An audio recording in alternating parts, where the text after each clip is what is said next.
Good evening, folks, and welcome back to another edition of Look at This Thing with Carson. I'm Carson, and today we are going to look at my hands performing one of two Joy-Con shell swaps for the first time. And returning to the stage is two Joy-Con stick replacements. This will not go well for Carson. Now, these are what I call the Player 2 Joy-Cons. They are the mirror color scheme of the original blue and red. They were purchased sometime in late fall or winter of 2019 and have put in over 200 hours of Animal Crossing New Horizons alone, resulting in some noticeable stick drifting. Considering the dedication to island life, I've gone with a fitting color scheme from Extreme Rate. The Soft Touch Heaven Blue and Mint Green shells. The sticks and tools used in the video are from iFixit. Now, let's go ahead and crack open the blue Joy-Con. Let's crack open the blue Joy-Con. Alright, so let's get these screws out of here. We got one screw here. And drop that in. We got screw number 2, drop. Screw number 3, drop. Screw number 4. We got 1, 2, 3, 4, 5, 6. Drop. Very nice. And we grab the little guitar pick looking thing and pry this guy open. I like to start at the bottom, that's just me, and I also like to open it like a reverse book, because as you can see, the slide rail here is like the spine of a book. I like to see the back of the pages. I don't know about you guys, but let's open it the front way too. There, that's a regular book. Alright, oh, and we see the battery, and let's get our spudger and pull this battery out. Now this is going to be a little tough because there is some double-sided tape underneath here. We've also got to unplug the battery here. Let's zoom in and get a good look. Now this is pretty difficult. I was surprised at how tough it is to get this battery out. But that's okay. Oh, and here's Mrs. Mitchell coming in. She is up here on the desk with me now. Let's get this out of here. Let's unplug it later, and we'll start with getting the battery now. All right, squeeze under there.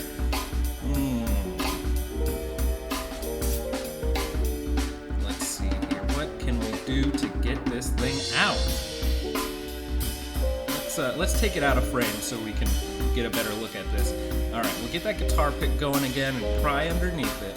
It's that way we can pop it out. This is very strong tape. Good on you, Nintendo. I want to get your tape. Who makes your tape? Tell me. Tell me in the comments, Nintendo. Alright, we've got the battery out, and as you can see, the NFC antenna is sticking out as well. That's okay. We're just gonna work around that.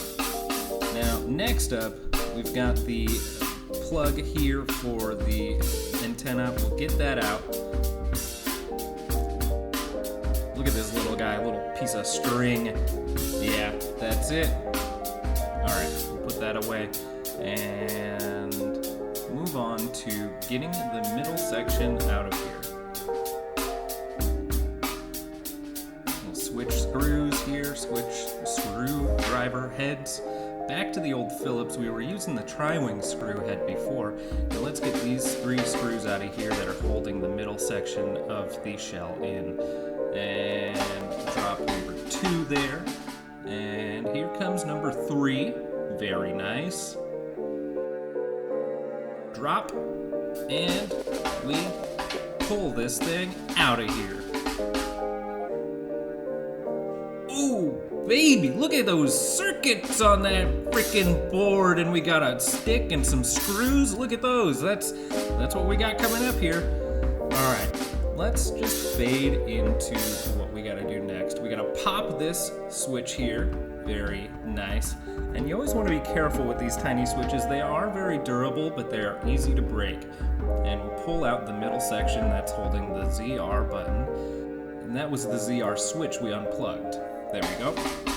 And set that aside. Alright, and that's our new middle section from Extreme Rate.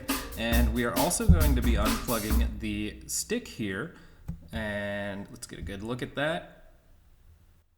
Oh! Very clean click there. And we just unplug that ribbon cable. It is a little tough to get out, but these ribbon cables are very durable.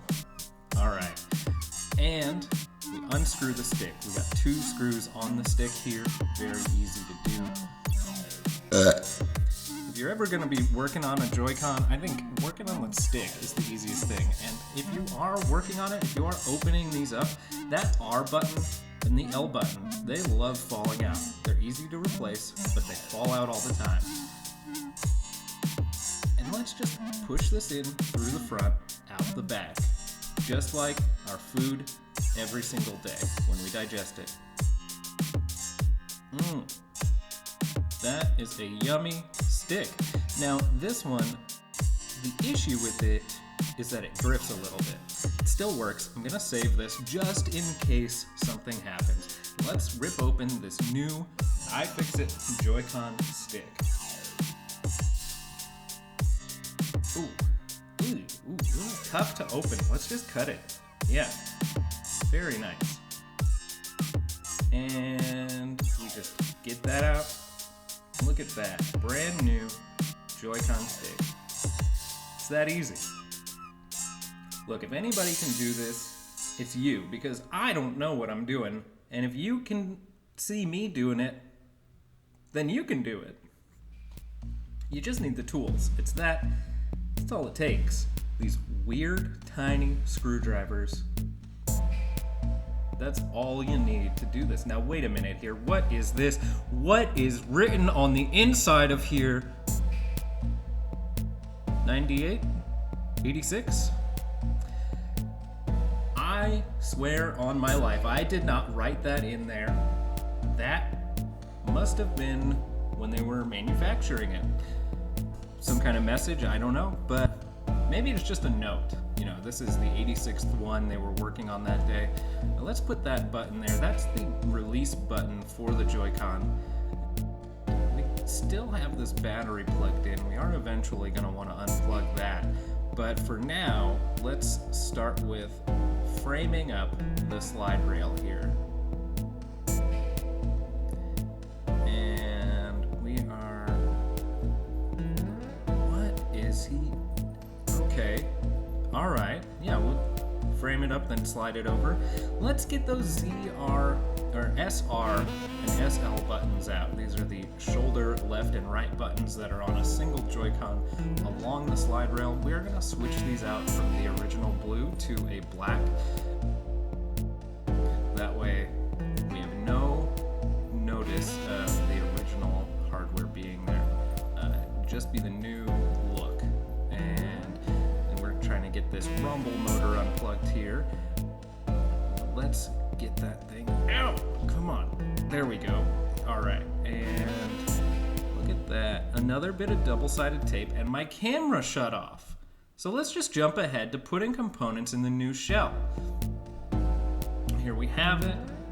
We've already started putting some in there. We've got buttons. We've got button membranes. We've got the this black antenna here that, and you know, I really am not sure what that is, and if you do know, let me know, because I'd love to find out. And this is a really difficult part to line up with the circuit board here, with the Joy-Con motherboard. So let's get that lined up, and that also has a ribbon cable that needs to plug in. Now this might be the NFC reader. No. Silly me. I know what this is. This is the IR camera on the bottom. It has this, its own black antenna here. I'm not sure exactly what it is. I guess that the camera reads in through that black flat piece with that copper wire along the top, and then feeds it into the rest of the Joy-Con. That's for your motion controls. That's for if you're playing that new Brain Age and you use the infrared camera on it to read your hand signs. That's what we're using that infrared camera for. Also, if you have the Labo sets, a lot of that uses an infrared camera. Now let's just get this back in place here. Yeah, very clean. Love that. And we've still got this rumble motor that has to go in, so we'll just stick that in right now. And very simple there. Now the rumble motor has this bit of padding around the edges that makes it a bit tougher to squeeze in, but that also keeps it from rattling when it rumbles.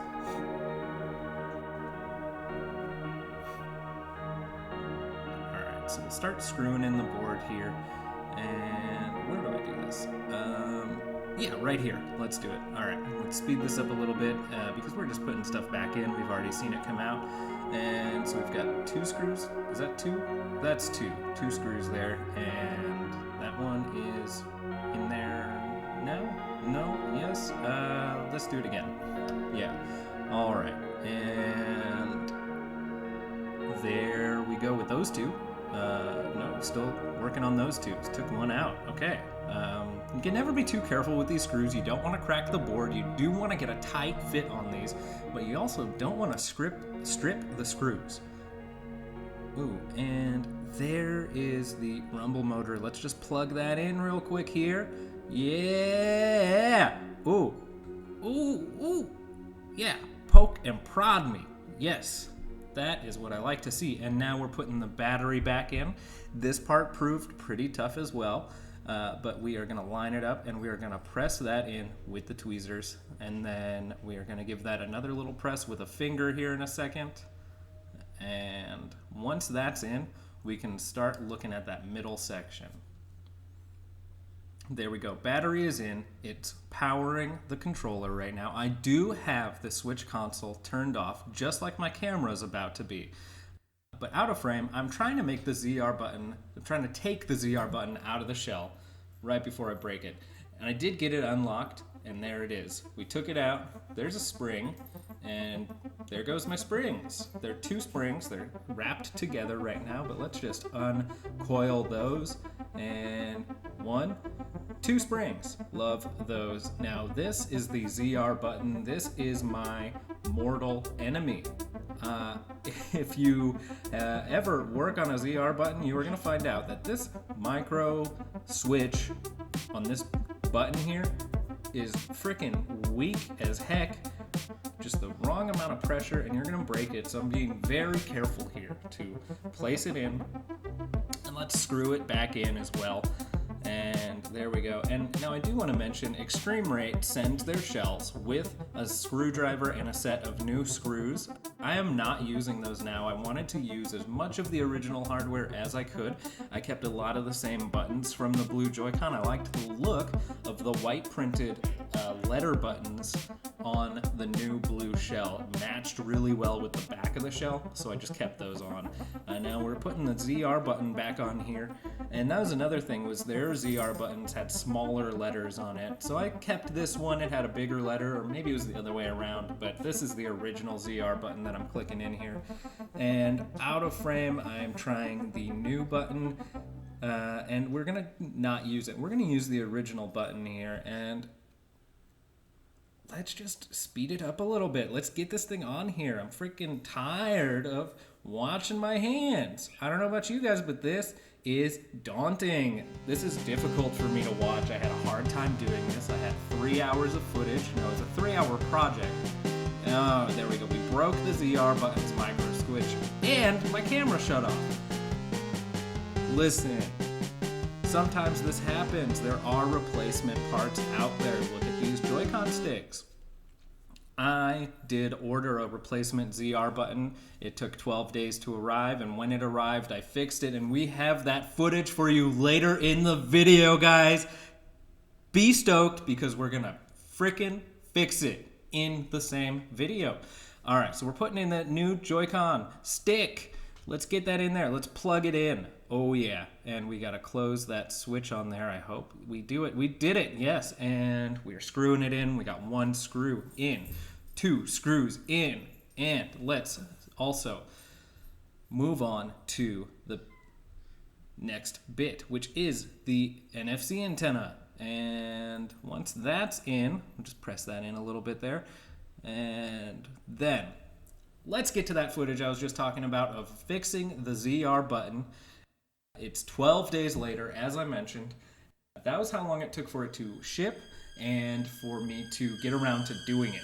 So we've got some cursed lighting here. This is a cursed video, so don't blame me for my curses, guys. I'm freaking cursed. We got it open. Let's take a good look at this. You can see that the silver ring and the black button are not there. They fell off. And we're gonna see those later in the original footage, the two tiny pieces, but you can see on the new one that it is there.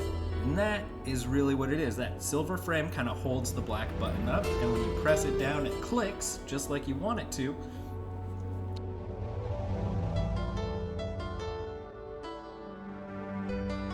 Also put these springs in. We got 2 springs, and as I mentioned, these are the original springs, and we're putting the original button back on there. So we got a brand new ZR button with the original ZR part that you touch. And again, this is a really tough part of this project. You gotta line up the button with the springs, and there's these 2 little nipples on the button that go inside the springs, and then you also have to click the hinge into place, which is really tough because this is a brand new piece of plastic for this middle section here. And once you get it in, if you do it wrong, you're gonna apply so much pressure to that new button that you break it. That's what happened the last time, and we're not having that happen again.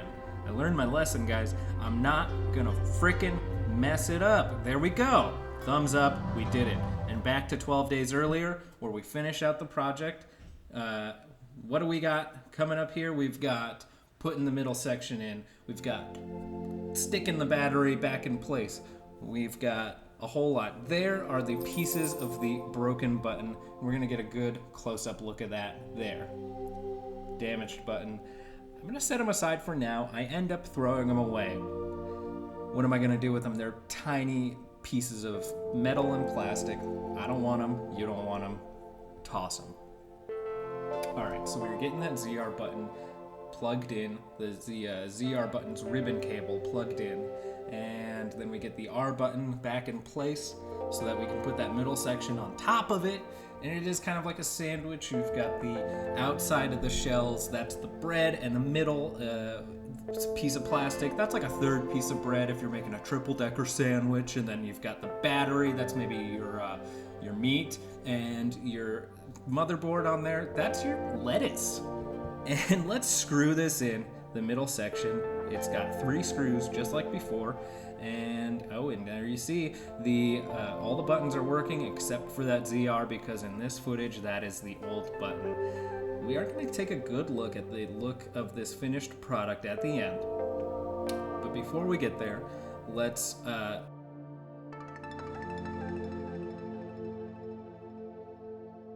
take a look at this. This is how long it took me. That was a whole long time trying to put that back in place. My camera shuts off one last time, but we got it back, going back in to screw the shell together. All right, so we're gonna click it in, and then we're gonna screw it in. So we got 1 screw, still one screw. Okay, then there's the second screw. And the thing about these black screws that hold the shell together is they are not magnetic like the interior screws, which is, it's not a big deal, but when you're working on a lot of screws, it's always nice to have them magnetic. Now, I was a little worried about stripping the iFixit tri-wing head, and it was also quicker for me to just grab the Extreme Rate tri-wing screwdriver. There we have it.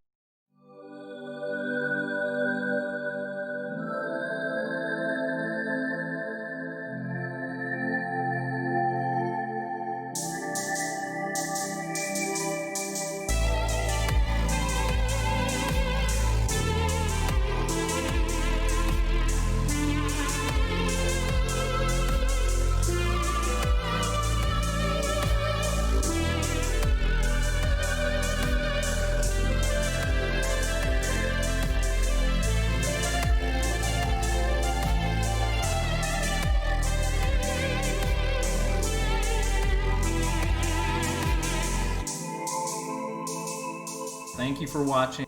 If you like this video, be sure to like, share, and subscribe. Anyway, thanks for watching, and I'll see you next time.